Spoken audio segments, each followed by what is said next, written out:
পুষ্টিকর সুস্বাদু রঙিন সবজির বাজার। আজ তাই ঝটপট রান্না করব পারফেক্ট মিক্স ভেজ।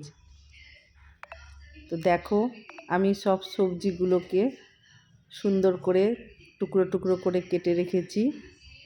কতগুলো সবজি নিয়েছি, তোমরা এর চেয়েও কম বেশি করতেই পারো। তো প্রথমে আমি আলুগুলো ধুয়ে পরিষ্কার করে নিয়েছি সমস্ত সবজিকে। এবার লোহার কড়াই, আমি এরকম কড়াইয়ে রান্না করা খুব পছন্দ করি, কারণ এর এক্সট্রা বেনিফিটও আছে, যেটা আয়রন শরীরে যেটা ঘাটতি থাকে সেটা এরকম কড়াইয়ে রান্না করলে ভালো।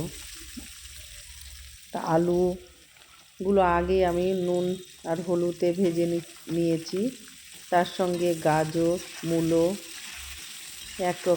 এক এক করে আমি সবগুলো ভেজে নিয়েছি। এবার ভাজা হয়ে গেছে তেলে, যে দেখতে পাচ্ছ ভাজা হয়ে গেছে আমার।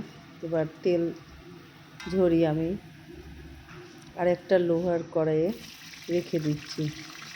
এরপর ফুলকপি সামান্য লবণ দিব, যাতে লবণটা ঢুকে থাকে আগে থেকে কপিতে। একটু লবণ, সিম, সবগুলো যত সবজি আছে আমি এক এক করে সব ভেজে নিয়েছি। এবার রান্না করব, তার জন্যে তেল গরম করে তাতে 5 ফোড়ন, তেজপাতা, কাঁচা লঙ্কা, আদা রসুন বাটা সবগুলো মশলাকে ভালো করে কষিয়ে নিব। পেঁয়াজ এটাতে ব্যবহার করব না। হালকা লবণ দিব, হলুদ দিব, কারণ ভাজার সময় এক্সট্রা লবণ আমি দিয়েছি, তার জন্য লবণ হয়ে যেতে পারে। তোমরা আন্দাজ মতন করে দিবে লবণ। এরপর লঙ্কার গুঁড়ো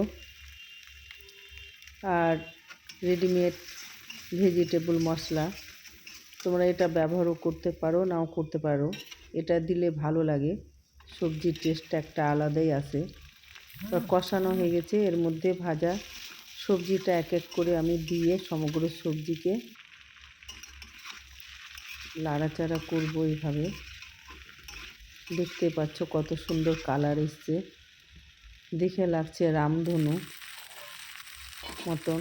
এরপরে মটরশুঁটি যেটা ছাড়িয়ে রেখেছিলাম, সে মটরশুঁটি আমি দিয়ে দিব। আগে থেকে দিলে মটরশুঁটিটা ভেঙে যাবে, সিদ্ধ বেশি হয়ে যাবে, তার জন্য দিইনি। এভাবে নাড়াচাড়া করার পর যখন এক্সট্রা একটু গরম জল দিব, গরম জল করে রেখেছি, অল্প করে দিব যাতে সবজিটা লাগা লাগা হয় আমার। দিয়ে ঢাকা দিয়ে দেব।